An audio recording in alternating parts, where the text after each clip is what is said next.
Sí, yo, sí. Muy bien. Venga.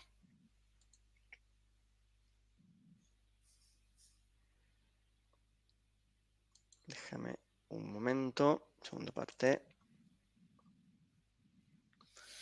Muy bien, entonces creo que estamos transmitiendo en vivo. Muy bien. Iniciamos nuevamente con la transmisión.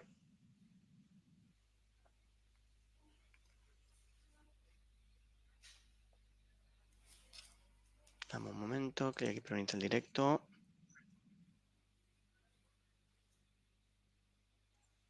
Perfecto. Volvamos a iniciar con la presentación. Muy bien, bueno, recordarle a los asistentes que este evento está siendo grabado.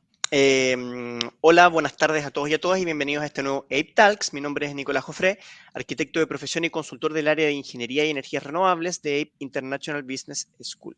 Quisiera recordarles y mencionar a quienes están incorporando por primera vez a este evento, quiénes somos y a qué nos dedicamos. Ape es una escuela de negocios especializada en máster profesionales online y respaldada por numerosas empresas tanto del sector energético como de diversas disciplinas.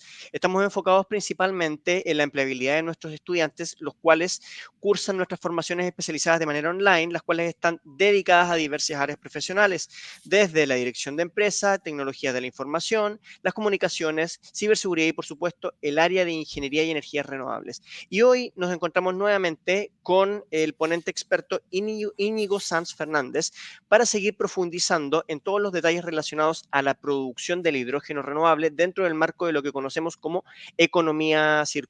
Encantado de estar de nuevamente contigo, Íñigo. Adelante con la presentación. Si necesitas alguna otra información, me lo haces saber y podemos continuar. De acuerdo, Nicolás. Simplemente te pido que cuando vaya a llegar el tiempo me avises para no, para no enrollarme Para no y así podemos extenderte. llegar a tiempo. Bueno, buenas tardes a todos. Perfecto. Soy Íñigo Sanz. Eso es. Muchas gracias, Nicolás, por la presentación. Hoy vamos a continuar con el webinar que vimos la semana pasada relacionado con la generación de este hidrógeno.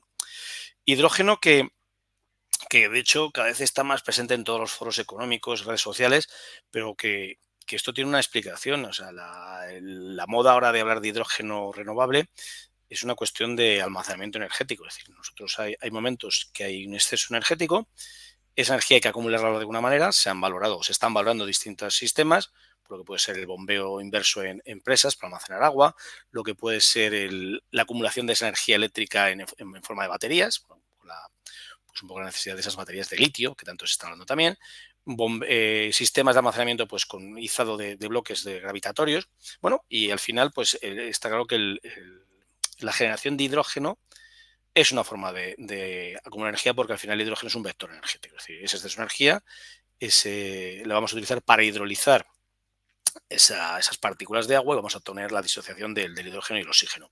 Claro, el otro día estuvimos hablando pues esos 8 famosos colores del hidrógeno, que más o menos se marcaba el color en función de dónde provenía la energía o qué hacemos luego con los residuos. Entonces, claro, si hacemos un breve repaso, sobre todo para la gente que no pudo disfrutar de la ponencia pasada o no ha podido ver la presentación, pues claro, el más conocido es el hidrógeno verde. El hidrógeno verde donde la energía que se utiliza parte de ¿dónde? De energías renovables. Es la definición. Luego tenemos, si seguimos en la escala de colores, tendríamos el hidrógeno que se puede llamar el hidrógeno rosa, que se está muy extendido en Francia. Pues el hidrógeno rosa sería el que la energía eléctrica que se utiliza vendría de energía eléctrica de centrales nucleares. Luego ya pasamos a los colores más oscuros, el marrón, el negro, pues donde ya tenemos sistemas tradicionales pues de quema de carbón, de combustibles fósiles, donde ya hay una generación elevada de CO2 y donde hay una elevada contaminación. Luego, si seguimos con los colores, tendríamos el hidrógeno azul, donde hay una captura de CO2, el hidrógeno turquesa, que sería procesos pirolíticos, el hidrógeno blanco, donde tendríamos el hidrógeno que realmente se puede llegar a producir de manera natural, es decir, hay yacimientos de hidrógeno en la naturaleza, que de hecho incluso hablamos de uno que había en el norte de España, o sea, hay hidrógeno. Y también acabamos con lo que es la generación del hidrógeno amarillo, hidrógeno dorado, que es un poco a medio camino entre el verde y el azul. Bueno, pues ese amarillo lo que hace es, el hidrógeno ya no solo lo tenemos de la partícula del agua, H2O, sino de la partícula de metano, CH4, que pues también podemos obtener hidrógeno. y con unos sistemas de captura. Es decir, 8 colores, 8 sistemas, cada uno tiene sus ventajas y sus inconvenientes, sus costes y beneficios, que ya lo vimos con calma la semana pasada. Una vez que ya tenemos ese hidrógeno, os recuerdo, hidrógeno, la partícula más pequeñita, la más volátil, con esas particularidades que tiene, pues una vez que tenemos ese hidrógeno, hay que almacenarlo.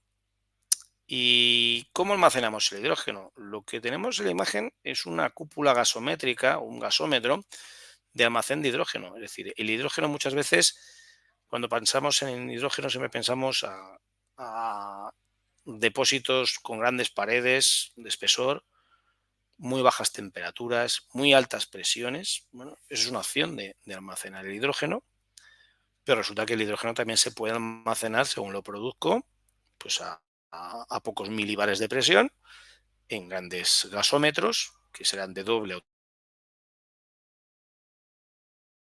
lo entendamos todos, la membrana PVC es como el castillo hinchable, donde nuestros familiares, nuestros niños pequeños botan. Bueno, pues normalmente el castillo hinchable pues es de una membrana solo. Bueno, pues al final tenemos sistemas gasométricos que son de doble, triple membrana, pues donde se va a contener el hidrógeno y vamos a tener un sistema de seguridad. Es decir, el hidrógeno se puede almacenar a una presión normal, no hace falta comprimirlo y bajar la temperatura, porque hay veces que se usa inmediatamente. Claro, realmente de las alternativas para la reducción del volumen del hidrógeno, la primera, la más conocida, pues es a temperatura ambiente, pues un aumento de presión. Y estamos hablando de hasta 350-700 bares de presión, lo cual ya nos plantea pues esos depósitos formidables con unos timbrados pues, que tienen que aguantar esa presión de hasta 700 bares. Y eso estamos trabajando a temperatura ambiente. Un segundo sistema sería una reducción de temperatura. Nos vamos a 253 grados bajo cero. Estaríamos a un bar de presión y aquí ya el hidrógeno pues está en estado líquido. En el caso anterior estaría en estado gaseoso. Y una tercera opción sería la reacción química, que sería esos carriers. Carriers que puede ser, por ejemplo, el amoníaco. El amoníaco no hace falta ni tanta presión ni tanta temperatura. Es decir, el amoníaco líquido se puede a 33 grados bajo cero y un bar, o a 20 grados centígrados y 9 bares. Recuerdo a todos los oyentes que el amoníaco es una tecnología que yo creo que tenemos casi totalmente dominada. Es decir, la amonia ya estaba presente en la antigua Roma, el amoníaco se ha usado toda la vida y de hecho un litro de amoníaco pues es un producto de cocina que todos conocemos y es muy barato. Es decir, el amoníaco tenemos muy claro cómo sintetizarlo y vemos que se podemos pues, a 33 bajo cero, un bar de presión, comparado con los 253 grados bajo cero del hidrógeno líquido, o a 20 grados centígrados, 9 bares de presión, frente a los 350 o 700 bares que tendría el hidrógeno. También podríamos almacenarlo como metanol, SCH3OH, pues estado líquido, un bar de presión, como hidruros metálicos, que sería. Pero realmente el almacenamiento de hidrógeno es seguro. Esta es una pregunta que siempre hay que plantear. Es decir, tenemos hidrógeno, hablamos otro día, el hidrógeno pues es inocuo, no está presente, claro, pero y esta imagen que sale a colación pues sería una cápsula espacial, pues yo creo que la del Apolo 11, bueno, pues recuerda a todo el mundo que este cohete explotó justo cuando está despegando. Pues, claro, si tenemos esa compresión o esa llama, pues podemos tener un problema de pues que tengamos una explosión. Pues, aquí vemos el Apolo, pues que tuvo esos problemas. Y esto fue el 27 de enero del año 1967. Claro, ahora está esto bastante de moda. Recientemente la misión espacial de SpaceX, habéis visto que ha llegado pues a una distancia récord en los últimos 50 años. Bueno, pues parece que el camino tecnológico pues ya va avanzando y estos cohetes siguen funcionando con hidrógeno como materia combustible. Claro, aquí vemos un depósito de hidrógeno que sería el que podría llevar un vehículo convencional. Si se ve en la imagen, estos depósitos tienen grandes espesor en las paredes, tiene que tener varias capas. Recuerdo que la partícula del hidrógeno al final va a intentar escapar, con lo cual no me vale cualquier recipiente ni cualquier material, sino que tendría que tener un recubrimiento superficial, porque también lo comentaba el otro día, muchos artículos que se han escrito sobre cómo transportar ese hidrógeno, lo veremos, pues el hidrógeno al escapar podría fragilizar metales, entonces al final tenemos que tener esas protecciones. Claro, esta imagen es de un autobús con hidrógeno, pues aquí vemos cómo está ardiendo. Claro, aquí también hay que tener mucho cuidado porque ya la inteligencia artificial está generando imágenes que no son reales. Es decir, salen imágenes de pues, un vehículo que ha ardido, vemos celdas de litio. Bueno, pues al final está claro que cuando hay un accidente, bueno, pues pero igual que pasa cuando un tiene una explosión, pues también arde. Bueno, pues sobre todo es que son muy mediáticas, mucho te la ponen, bueno, pues al final, pues esa seguridad. Aquí estaría este ejemplo de cómo almacenar hidrógeno con un sistema súper barato donde no nos gastamos nada de presión. Aquí en la imagen se puede ver un sistema de triple membrana, es decir, una membrana exterior que sería con una cámara de aire, es decir, es un sistema de protección, es decir, lo que es dentro de la cúpula, aquí es donde estaría el hidrógeno, donde estaría ese gas. Entre la primera y la segunda piel es una capa de seguridad, es decir, es como un doble casco de un buque. Entre la segunda y la tercera capa, es decir, se trata de proteger lo que hay dentro con una cámara de aire, pues que pueda amortiguar impactos, pues, por ejemplo, que se colisione un ave. Al final, ¿cómo conseguimos que esto esté inflado? Lógicamente, la parte interna es por la producción de ese hidrógeno. La parte externa, pues habrá un compresor, que normalmente sean atmósferas antiinflamantes, por lo que pueda pasar. Pues ese compresor, que puede estar trabajando solo o en tándem, pues está enchuflando directamente aire. Aire corriente. Aire que está continuamente entrando, inflándose y continuamente saliendo, como los castillos hinchables donde juegan nuestros hijos.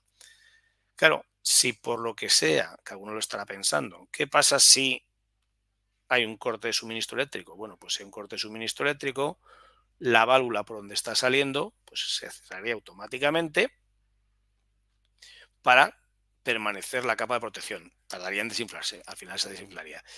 Y al final también vamos a tener unos sistemas de control de volumen, pues para saber exactamente cuánto ha crecido dentro. Claro, pues nosotros estamos viendo siempre la cúpula exterior, pero para saber lo que está pasando dentro, pues serán sistemas que pueden ser ultrasónicos o simples sistemas mecánicos, sistemas de muelles, como puede ser un dinamómetro, pues para saber realmente cuál es el volumen interno. Bueno, pues esto es un sistema de almacenamiento de hidrógeno a presión normal y corriente sin grandes tecnologías. Claro, ya lo tenemos almacenado. Hemos dicho alta presión, baja temperatura, presión ambiental. Ahora tenemos que decidir cuál es el uso que le queremos dar a nuestro hidrógeno. Claro, a veces que digo, bueno, pues estoy en industria, yo quiero un consumo en local. Bueno, pues directamente el hidrógeno que he generado lo podré consumir pues para el requisito que tenga en mi industria. Pero claro, ¿qué pasa si ese hidrógeno lo tengo que transportar a una gran distancia? Es decir, igual que hay gasoductos, hay oleoductos, pues está planteando pues, los famosos conducciones de hidrógeno. De hecho, yo creo que últimamente se habla un poco menos, pues hablaba de los corredores de hidrógeno que van a salir desde España. Bueno, pues al final quieren conectar, pero claro, no es baladí decir, oye, mira, ¿cómo vamos a ser capaces de transportar este producto?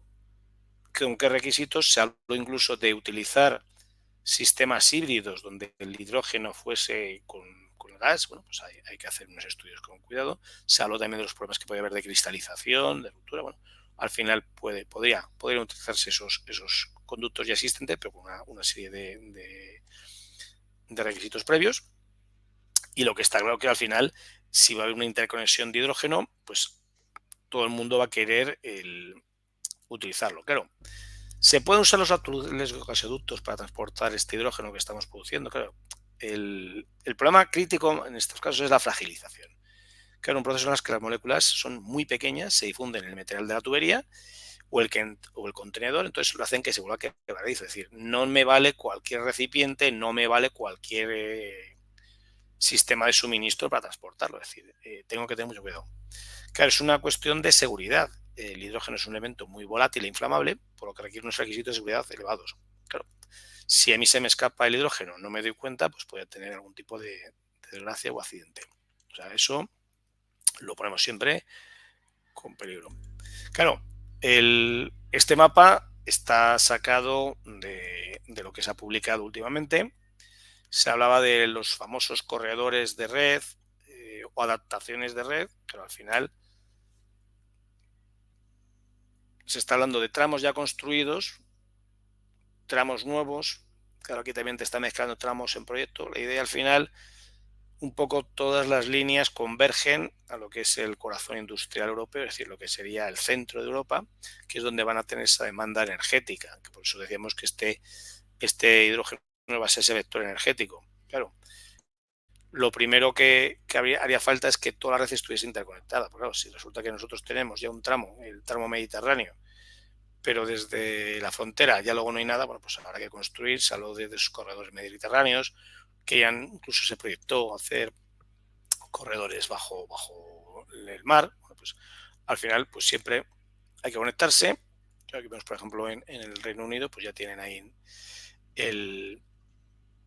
ese sistema pues que va desde Edimburgo, pues un poco ese consumo del norte, pues como va hacia el sur, un poco centro Europa, toda la zona de Alemania, Países Bajos, que ya hay una red real existente, o sea, ya hay esos tramos construidos pues donde están las grandes industrias, y esta zona pues ya está más o menos unida, pues todo lo que puede ser centro Europa. Bueno, Italia todavía está a puntito ahí, vemos que no está conectada, es decir, todavía quedan cosas por hacer, pues hasta que ya haya realmente una red de interconexión donde se puede conectar. Claro, el objetivo es el año 2030. Yo siempre digo, el tiempo pasa muy deprisa y en nuestra contra. Estamos ya en 2024 y ya se está acabando el año. Para mí ya el año ya está casi acabado. Estamos ya en septiembre, hoy es 18, con lo cual, es decir, quedan cosas por hacer y no son estructuras que sean fáciles o sencillas. Tenemos que habrá que, sobre todo, coste. Entonces, al final se habla de esos corredores, los 5 grandes corredores, pues el que venga de España, el italiano, el que venga de Grecia, el que venga desde los países bálticos y el que venga desde pues, de esas repúblicas. Bueno, claro, aquí se habla, por ejemplo, ese conducto submarino, el famoso Barmar, que iba a ser desde Barcelona hasta Marsella, pues el que decían que solo iba a transportar hidrógeno verde. Claro, pero si resulta que unimos España con Francia, en un sentido vendrá hidrógeno de un tipo, pero claro, si viniese en sentido contrario hidrógeno que viniese de Francia, claro, como al final tendremos que tener un certificado de origen, decir, oye, probablemente el hidrógeno que venga de Francia, si hubiese una demanda, va a ser verde, va a ser rosa, que venga de energía nuclear, es decir, va a ser complicado. Pues claro, también salió una noticia, decía, pues eso, ni gasoducto por los Pirineos ni conexión submarina por Italia. Se acordó, pues eso, de conectar entre España, Francia y Portugal, que también, recuerdo que Portugal también se va a querer conectar a esta fiesta, con lo cual todo el mundo va a estar conectado.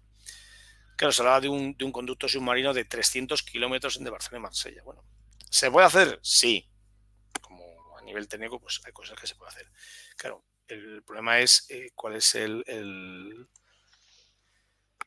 coste que pueda suponer este proyecto y luego también los costes operativos de mantenimiento. Claro, en un caso de este tipo, pues estamos hablando de un coste de mantenimiento pues que habrá que tener en cuenta. Muy bien. Bueno, pues esto sería la imagen del puerto de Barcelona, donde supuestamente va a salir ese gasoducto. Bueno, esta fue la foto que apareció en la prensa. Cuando salió esta imagen, pues pusieron esta foto del puerto de Barcelona. Bueno, pues se supone que va a montar. Claro, hemos hablado de un transporte por tubo, pero ¿y por qué no lo transportamos con un barco? Es decir, el transporte marítimo tiene sus ventajas y sus inconvenientes. Los grandes metaneros, los grandes gaseros, funcionan muy bien. Hay algunos que tienen hasta más de 400 metros de eslora, o sea, son unos 1.200 pies. Son barcos que ya en los años 70, pues España era una de las mayores potencias mundiales de fabricar este tipo de barcos, pues me parece que estábamos detrás de Japón y pocos países más. Teníamos la tecnología y de hecho, a raíz de la guerra de Ucrania, se están haciendo proyectos de adaptación de petroleros a gaseros, es decir, se está volviendo a retomar estos avances tecnológicos porque al final se trata de buscar una manera razonable y lo más económicamente posible de hacer ese transporte. Claro, nosotros ahora mismo gran parte del gas que estamos consumiendo viene de Estados Unidos y vienen este tipo de barcos. Es decir, son grandes gaseros que vienen, pues en este caso, muchos de ellos descarga, vamos a decirle, en el puerto del Ferrol, en Galicia. Aprovechan también nuevamente para hacer labores de mantenimiento. Bueno, pues, y al final pues tenemos esos puntos de entrada, pues hay varios en España y tenemos una red bastante bien preparada para esto. Entonces, al final, podría ser una alternativa razonable.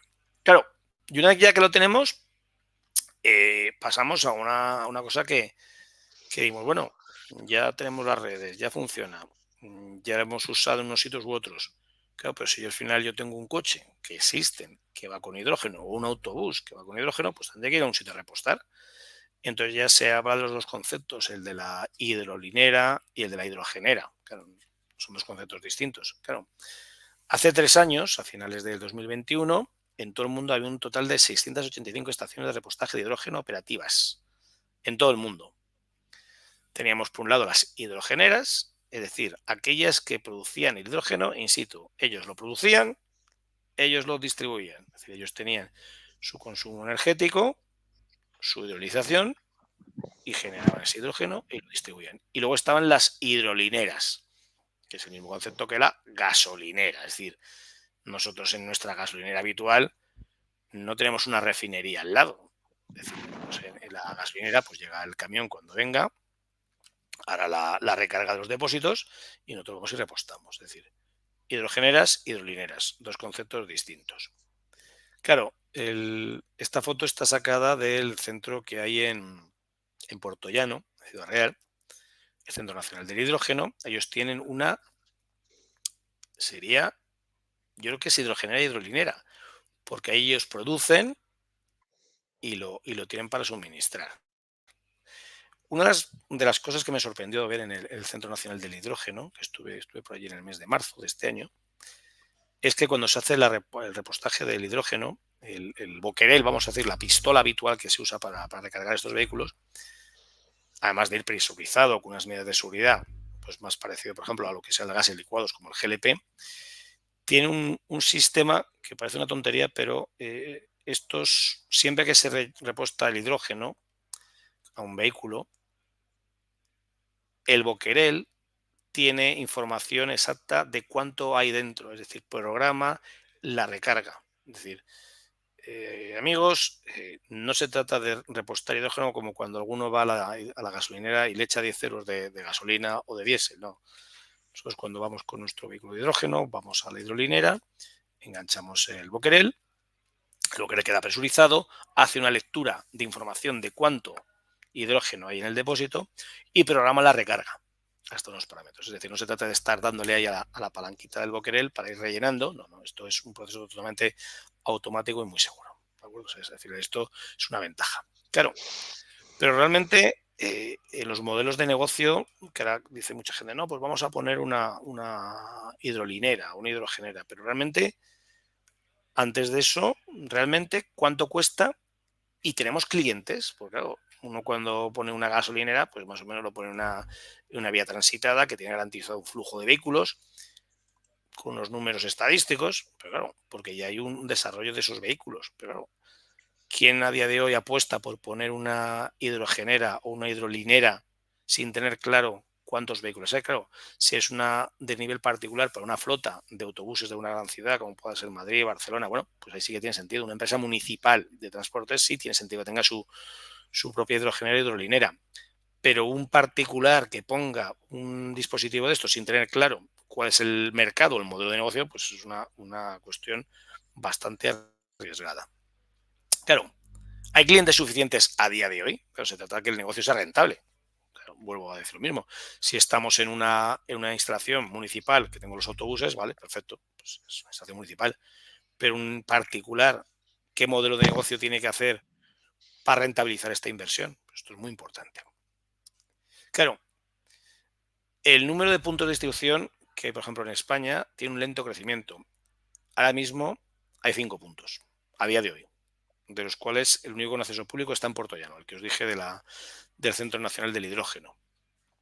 El resto, pues son privados. Entonces aquí vemos un poco la evolución de lo que son esos centros y lo que va a futuro. Es decir, En las Islas Canarias, por ejemplo, hay un proyecto que se llama Seafuel, que venía la tecnología de Escocia, unos problemas técnicos, y al final la idea es pues, que esto vaya creciendo, vaya creciendo, vaya creciendo. Claro, es un largo camino, es decir, no es una cuestión rápida, porque al final la tendencia es que pues esas inversiones privadas, vamos a decir, normalmente pues primero acudirán a grandes centros logísticos de transporte, pues donde haya un volumen de vehículos que tengan esa demanda energética o de ese consumo, irán moviendo. Entonces irá creciendo. Pero yo creo que este crecimiento no va a ser todo lo acelerado que se esperaba, a no ser que se potencie o se fomente con distintas tipos de ayudas. Vamos a ver algunas iniciativas que puede haber en desarrollo en España. Yo aquí, como os decía el otro día,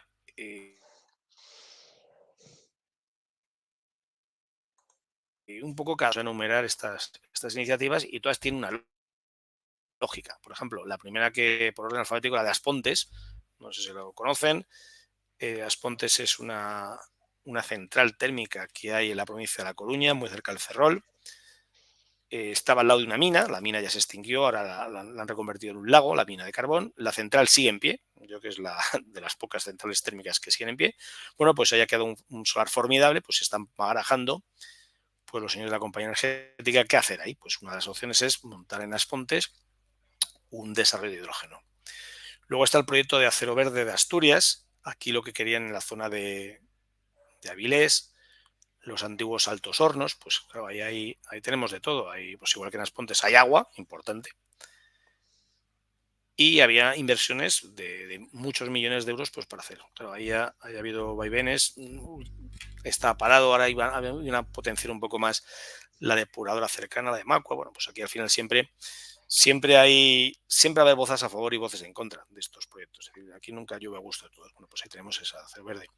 Luego tendríamos el corredor del Ebro y Cataluña, proyecto muy importante. Aquí ya aparece en escena lo que son los conceptos de corredores. Es decir, pues, zonas de tránsito, zonas que saben que ahí va a haber una demanda que puede ser muy interesante. Y lo mismo pasa con el corredor vasco del hidrógeno, pues también quieren hacer ahí su corredor, pues al final tradicionalmente las provincias del País Vasco están comunicadas por autopista, hay una red logística brutal, la cercanía de Navarra, La Rioja, Burgos, es decir, el movimiento que hay en esa zona es brutal, con lo cual, y luego la conexión con Francia, pues permite pues, hacer ese corredor. Luego el corredor H2Med, que correspondería a la zona mediterránea, claro, pues tendría posiblemente sería el puerto de Sagunto, puerto de Valencia, puerto de Castellón, pues hay altas posibilidades de instalar.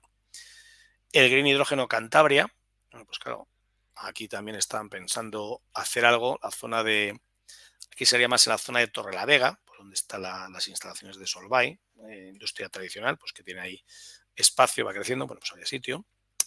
El Green Highland en Mallorca, bueno, pues ahí ya vamos ya al concepto de la insularidad, pues ya en las islas tienen que hacer sus cosas, porque claro, tanto en las Baleares como en las Canarias, la dependencia que tienes de la península pues es importante, con lo cual agua tienen, les sobra, están rodeados de agua. Energía tienen, porque van a tener eólica, van a tener dentro de renovables, energía eólica, energía que puedan generar de manera fotovoltaica, con lo cual estos proyectos pueden tener cierto sentido.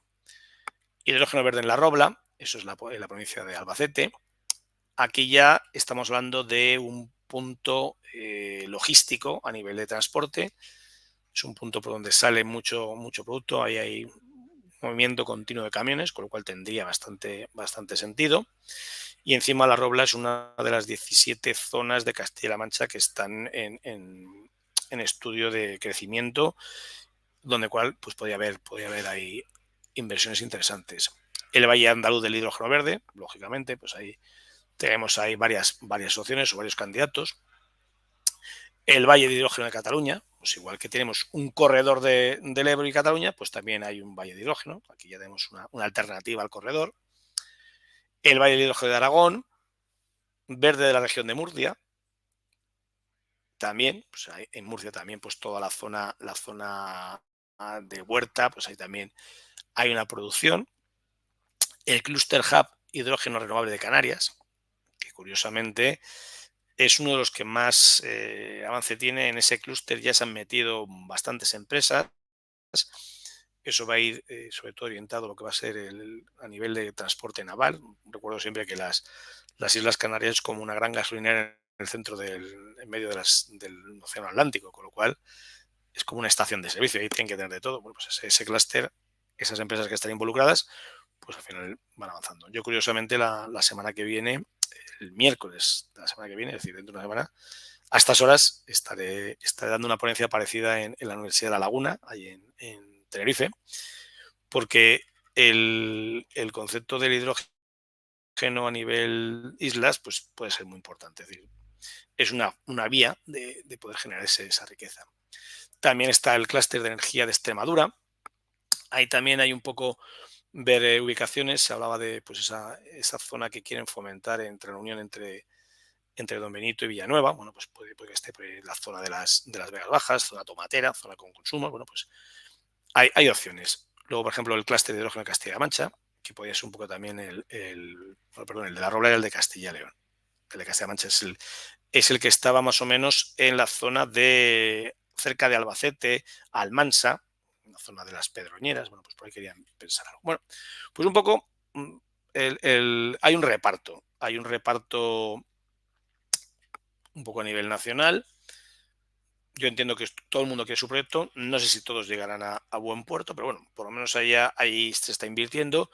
Hay grandes tecnólogos detrás. Y lo que es muy importante, la capacidad que tenemos. Yo creo que ahora mismo hemos pasado de no hacer nada a hacerlo todo. En el Centro Nacional del Hidrógeno, donde estuve en marzo, me parece que son más de 50 investigadores. Yo creo que estamos a la última en hidrógeno, porque de hecho hay investigadores invitados de otros países. Se está invirtiendo mucho dinero, con lo cual es un avance bastante considerable. Venga, vamos a ir avanzando. De nuestras conclusiones, un poco recordatorio de lo que vimos el otro día, pero que nunca se nos deje de olvidar. Para obtener 1 kilogramo de hidrógeno necesitamos entre 55 y 60 kilovatios hora de energía eléctrica. Claro, es decir, esto es muy importante. ¿Cuánta energía? Esto con hidrógeno verde. Si lo hacemos con biogás que puede venir, pues lo que hemos dicho, de esa digestión anaerobia de esa materia orgánica en descomposición, que tendría un 65% de metano, un 35% de CO2, pues al final pues habría operaciones que sean rentables a partir de 400, 450, 500 metros cúbicos hora. Aquí hago un pequeño spoiler. Dentro de 2 semanas, los días 1 y 2 de octubre, es el 4º Congreso Nacional del Biogás en Valladolid. Es también la feria. Y ahí entre el biogás, además del biogás, también se va a hablar de producción de hidrógeno. Es decir, ya son temas que van en paralelo, porque claro, con el biogás se puede obtener hidrógeno y al final sistemas de almacenamiento y consumo. Claro, al final generamos biogás, podemos obtener hidrógeno, podemos capturar CO2, al final es un triángulo que nos puede interesar a todos. Claro, si biometanizamos, claro, yo necesito, pues para un megavatio eléctrico electrolizador, pues estaríamos hablando de unos 46,8 normal metro cúbico hora de metano y habría reciclado, capturado esos 92 kilovatios hora de CO2. Es decir, al final las cuentas nos van saliendo y podemos ir haciendo cosas. Claro, aquí pongo una pequeña reseña, esas Ns, que cuando yo hablo de normal metro cúbico hora, siempre se habla de gas contenido de 1 metro cúbico a 0 grados y presión atmosférica. Es decir, no es lo mismo 1 metro cúbico a condición ambiente, un metro cúbico estándar, que 1 metro cúbico normal. O sea, al final cambian las condiciones y al final pues es cómo se produce esa combustión estequiométrica de la unidad de combustible. Simplemente ese apunte. Bueno. De las conclusiones, bueno, esto lo puse así un poco para haceros el lío. Bueno, pues se trataba de eso. De los distintos sistemas que tenemos, pues vemos que hay muchas formas de hacerlo. Entre energía solar, energía que nos llegaba, bueno, pues al final cómo almacenamos, si teníamos biometanización, bueno, jugar un poco con todo. Vale. Claro, insistir que el hidrógeno verde no se obtiene solo de electrólisis renovable, pues al final, claro, podríamos considerar también que parte, si nosotros generamos biogás ese biogás podríamos disociar hidrógeno dorado, pero de ese biogás podríamos tener un upgrading, tener biometano, del biometano quemarlo, generar energía eléctrica. Entonces, ¿esa es verde o no es verde? Claro, ahí habría que discutir. Claro. Al final, vamos a capturar, sea como fuere, vamos a hacer unas capturas de CO2. O sea, ya no se trata solo de generar hidrógeno, sino también de capturar CO2. Es decir, realmente estamos haciendo un 2 por 1, capturamos CO2, vamos a reformar y al final lo que está claro es que se trata de compensar, es decir, habrá unas emisiones de CO2 que sean inevitables, pues se trata de compensarlas pues mediante una hidrólisis u otro tipo. Claro. Como conclusión, pues por ejemplo, una buena adaptación del hidrógeno que se obtiene de los residuos sólidos urbanos para el transporte. Se hablaba en ciertos estudios que se hicieron que si se gestionase correctamente toda la basura que se producía en la ciudad de Madrid a diario, con esos sistemas de recogida que hay, parte de la flota de autobuses de la MT pues podría circular. Es decir, con los propios residuos que generamos se podría circular. De hecho, ya muchos de los vehículos de recogida que hay en estas ciudades pues ya funcionan pues con esos gases, o sea, hay un poco ya la economía circular funciona bastante bien. Claro, cuando hablamos del P2G, el Power to Gas, claro, estamos hablando de biometanización y estamos ya a producciones de biometanización de superiores al 50%. Es decir, poco a poco la tecnología va rodando a nuestro favor y cada vez se está aumentando esa producción. Claro, entonces aquí en la imagen lo que sale pues ese biogás generado por residuos para mover los autobuses de la MT. Claro, aquí todavía no todos los autobuses de Madrid van con ese biogás, pero bueno, poco a poco. Sí, hay experiencias, hay líneas circulares, la 00, pues funciona así. Recuerdo, el hidrógeno dorado, el hidrógeno verde menos la captura del CO2. Ese juego de colores, amarillo igual a verde y azul. ¿De acuerdo? Se trata de un complemento, y hay una codigestión. Claro, hablábamos que una persona que permite esos 4 kilogramos de persona al año que procede de esa fracción orgánica, pues capaz de retirar al ambiente hasta 9 kilogramos de CO2. Oye, pues al final esto yo creo que es muy interesante. Es decir, si somos capaces de en origen separar muy bien nuestros residuos sólidos urbanos, separar muy bien la parte papel, parte plástico, parte envoltorio, parte orgánica, que cada vez hay más campañas. Claro, al final ya lo que hacemos es generamos, pero estamos dejando de consumir o dejando de aportar al ambiente esos kilogramos de CO2. Habrá parte que sí, pero al final estamos reduciendo las emisiones. Claro, si esto es una cadena, se hace bien, pues los precios se podrían comparar incluso menores al sistema de electrólisis actual, que como os comenté en el webinar anterior, pues había sistemas de baja temperatura y de alta temperatura, es decir, esos 55-60 kilovatios que tenemos de consumo por cada kilogramo de hidrógeno, pues todavía hay unos consumos que son elevados, que es donde se está tratando de investigar, fomentar y tratar de reducir.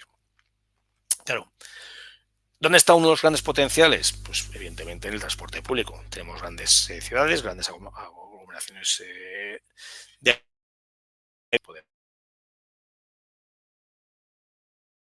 podemos generar eso, ese que funciona pues con hidrógeno renovable. ¿De acuerdo? Bueno, ¿qué se ve en las redes? Bueno, estamos aquí contando cosas, pero seguro que alguno de vosotros pues, está por ahí investigando o tendrá el perfil de LinkedIn y le están llegando mensajes. Bueno, ¿por qué tenemos en las redes? Pues, por ejemplo, Íñigo, no solo eso, sino Dime. agregar que quienes tengan algún comentario pueden realizarlo como salió en el mensaje de abajo por el chat que aparece directamente en la ventana de LinkedIn. Entonces podemos recuperar mensajes y consultas si es que tienen. Hasta el momento no ha aparecido ninguna consulta, así que puedes continuar, Íñigo. De acuerdo, muchas gracias, Nicolás. Y me has permitido A beber ti. un poco de agua, ya tenía aquí la garganta. Bueno, pues Perfecto. ¿qué aparece en estas redes sociales? Porque al final la inteligencia artificial para esto va muy bien. Es decir, si la inteligencia artificial detecta o la red social detecta que cada día vas buscando, vas comentando aspectos respecto a ciertas tecnologías, poco a poco, cuando abras tu red, te irá bombardeando con los gurús. Entonces, Hay gente en todo el mundo. De hecho, por ejemplo, os pongo un ejemplo de esta chica, Tala, que ya está en Arabia Saudí, pues ya está hablando de producir hidrógeno en Arabia Saudí. Es decir, en Arabia Saudí ellos son conscientes pues que el negocio del petróleo pues tiene lo que tiene y tiene unas limitaciones. Entonces, oye, pues van a invertir ahora que están. En el momento en el que están, pues esas tecnologías que pueden ser muy interesantes para ellos.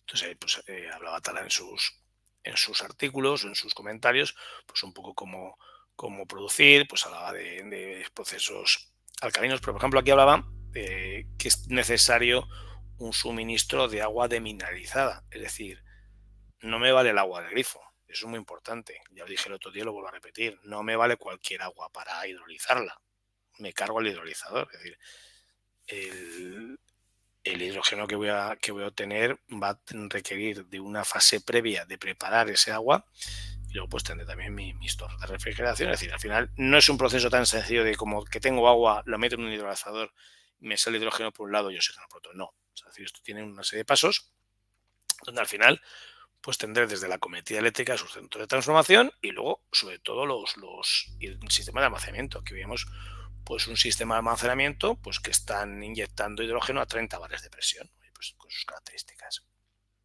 Y que un poco se ve en detalle pues cómo se va aumentando, sobre todo sistemas de seguridad, lo que pueda pasar. Entonces esto sería o el diseño de una planta de 1 gigavatio de energía. Estamos hablando ya de cosas bastante potentes, 1 gigavatio. Claro, tendríamos, en este caso, ellos de fuente de energía están usando gas natural, producen su hidrógeno, por un lado tienen hidrógeno, por otro lado están generando ese CO2 como gas y lo están capturando pues en una instalación, pues en una mina o bajo tierra o lo está inyectando donde sea. Bueno, pues son formas.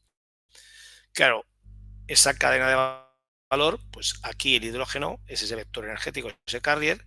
Cuando llega a destino, pues ya se vuelve a liquefactar, aquí se volvería a almacenar, podemos almacenar en barco, como éramos, entonces un poco se vuelve a gasificar y volvemos a tener gas. Es decir, esta es la cadena. Claro, esto es cuando tiene que haber un proceso de transporte entre medias. Claro, si nosotros vamos a tener el consumo directamente, pues nos ahorramos todos estos pasos, pero al final, claro, sabemos a cuántos millones o a qué distancia tiene que ir esa partícula. Claro, cuando la red europea, que hablábamos antes, de las 5 patas que va a tener esa red europea de hidrógeno esté interconectada, volverá a dar los certificados de origen y evidentemente la partícula de hidrógeno que me pueda llegar, pues no será exactamente, bueno, pues tendremos un certificado de origen, oye, pues mira, sé que este hidrógeno se ha producido de manera con hidrógeno verde, tal sitio. Bueno, pues al final la partícula que me llega no es exactamente la misma que salga desde Escandinavia, pero bueno, ahí lo tenemos.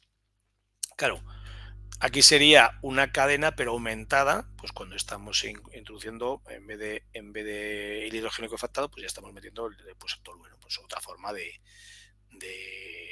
transportar. Pues ese carrier, que puede ser tolueno, lo que hemos dicho antes, ese amoníaco, pues también sabemos que hay vehículos que pueden funcionar con un amoníaco, bueno, pues otra forma, y las ventajas que pueda tener. Una cuarta vía es la que decía hace un momento, pues ese amoníaco, pues lo mismo. Tenemos el hidrógeno, sintetizamos amoníaco, transportamos amoníaco, hacemos el cracking de amoníaco. O sea que... Algunos gurús, vamos a repasarlos porque yo creo que son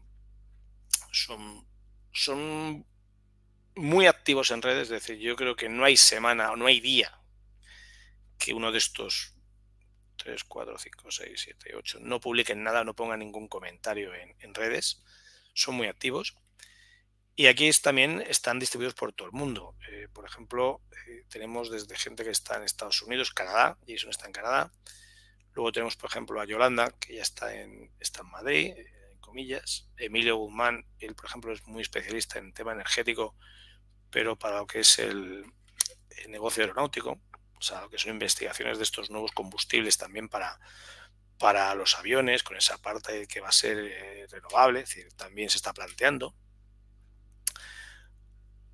Por ejemplo, Rubén Llorente también es muy activo. Él está, bueno, que luego veremos un artículo suyo de que ya se está metiendo en temas de plasma para obtener hidrógeno. Aquí, por ejemplo, también está muy activo Puchades. Puchades es el presidente de la Asociación Española del Biogás. ha sido recientemente nombrado. Entonces él también es una persona muy activa en todo lo que es la generación de tanto de biogás como de hidrógeno de origen amarillo. Linares fue el padre el que acuñó por primera vez hace unos 3 años el concepto de hidrógeno amarillo o dorado. Pues al final estamos ahí, sobre todo una cosa muy importante, que hay mucho técnico, hay mucho empeño y sobre todo conocimiento, que yo creo que es lo más importante, que no nos hemos quedado detrás y ya había mucha investigación previa, que eso es bastante bueno. Aquí vemos noticias, que los podéis ver todos, por ejemplo, estas de hace un año más o menos, del 23 de septiembre, pues un camión de Daimiel que recorre más de 1000 kilómetros sin repostar. Bueno, pues aquí ya tenemos experiencias. Claro, aquí también las noticias, yo siempre digo lo mismo, a ver, ¿qué es lo que llevaba este señor en el remolque o la gabarra? ¿Llevaba ahí la central hidrolizadora o esto era un simple trampantojo? También te hablan, pues por ejemplo, que el primer vehículo de hidrógeno fue una furgoneta, se entera, pues aquí vemos que tenía su unidad, pues claro, pero aquí generaban hidrógeno para luego generar, claro, necesitaban energía, fijaos, toda la parte inferior de esta furgoneta como estaba llena de baterías, con lo cual el peso de este equipo debía ser brutal. Claro, aquí ya metemos concepciones de diseño, fabricación. Aquí vemos todos el Toyota Mirai. Hay uno en el Centro Nacional del Hidrógeno, un coche que va totalmente con hidrógeno y bueno, pues ahí lo vemos. Y esto es un coche que funciona, es un coche de calle. Esta foto no es de aquí de España, esto debe ser Estados Unidos por el tipo de acera. Bueno, funciona y está ahí. También se habla de vehículos de hidrógeno pues para transporte lunar. Oye, pues mira, pues otra opción. Oye, pues mira, de esas misiones que están ya en marcha, que se están planteando para dentro de muy pocos años, pues eso, usar vehículos que vayan con hidrógeno en el transporte lunar. Claro, se está hablando, por ejemplo, que hay empresas europeas que anuncian financiar 100 camiones a hidrógeno. Es decir, claro, aquí ya estamos hablando de conceptos logísticos. Es decir, pues mira, si resulta que yo tengo una red de camiones que me están subiendo la fruta y la verdura desde la huerta murciana al norte de Europa, pues claro, interesaría invertir en estos sistemas porque al final pues voy a tener grandes alcances, voy a tener ahorros. Bueno, pues al final están desarrollando. Los suecos de Volvo, ahora no sé si son suecos o son, ya no sé de quién pertenece a Madrid, bueno, pues está investigando también. Esto que veis aquí sería ese artículo que ha salido recientemente, de la semana pasada, de la producción de hidrógeno mediante plasma. Claro, esto parece un poco así futurista, ¿no? Vemos que la energía puede venirme del eólico, fotovoltaico, pero ¿qué es un poco esto del plasma? Es decir, esto es totalmente novedoso, es usar plasma térmico para obtener hidrógeno renovable. Es una tecnología que es muy emergente y aquí lo que hace es que utiliza descargas eléctricas a muy alta temperatura para descomponer moléculas de agua. Es decir, ya no es una hidrolización que digamos de esas temperaturas, estamos hablando de muy alta temperatura. Claro, ¿qué es el plasma? Pues un estado de la materia similar al gas, pero con una porción bastante significativa de partículas ionizadas. Entonces aquí veis un poco el artículo lo publicó la semana pasada Rubén Llorente, pues aquí veis su perfil de LinkedIn, pues un poco para que existe, o sea, Rubén Llorente, y además que si le pedís que os admita, vamos, es súper rápido en ese aspecto. Claro, ¿cómo tiene lugar la descomposición de ese agua? Pues tenemos ese vapor de agua que es expuesto a un ambiente de plasma térmico y directamente las moléculas de agua se rompen en átomos de hidrógeno y oxígeno. Es un ambiente de plasma, estamos hablando de un ambiente especial.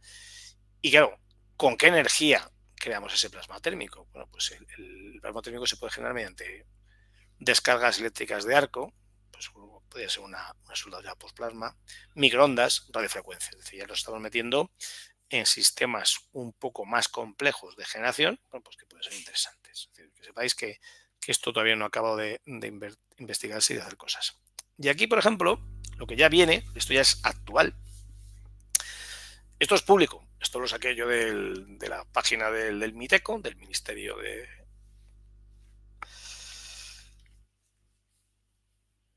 de Industria, y ya están dando del programa de biogás todas las solicitudes que hubo y cuáles han sido admitidas. Entonces, la lista es interminable. Bueno, no interminable, son unas cuantas imágenes.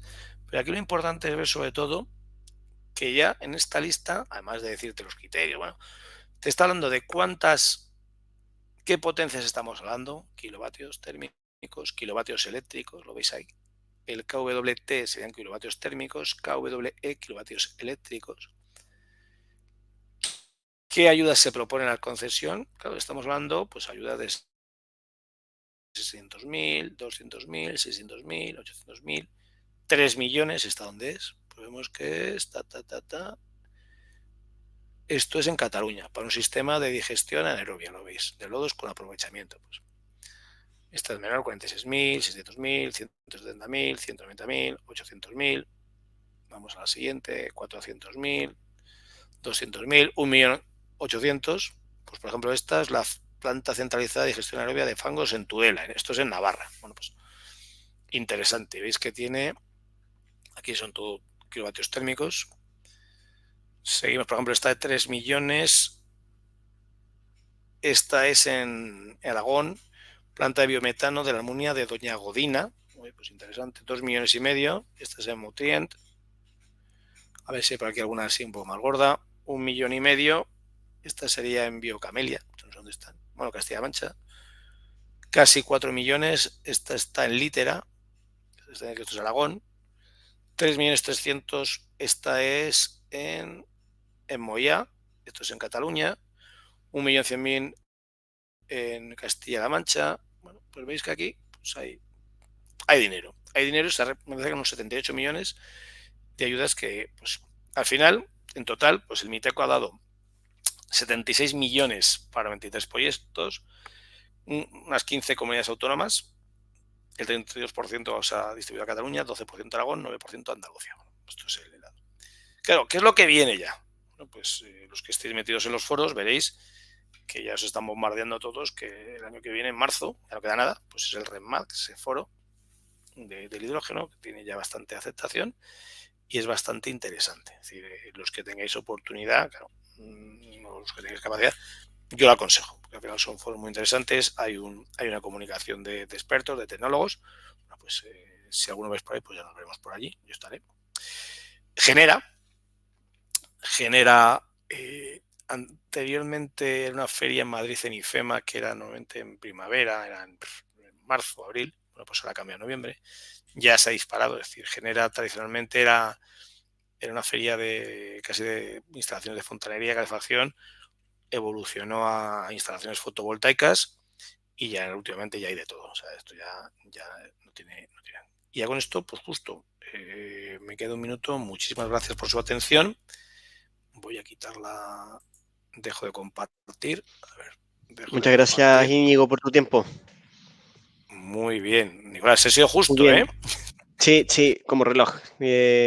Igual que en la presentación pasada. Íñigo, ¿estás por ahí?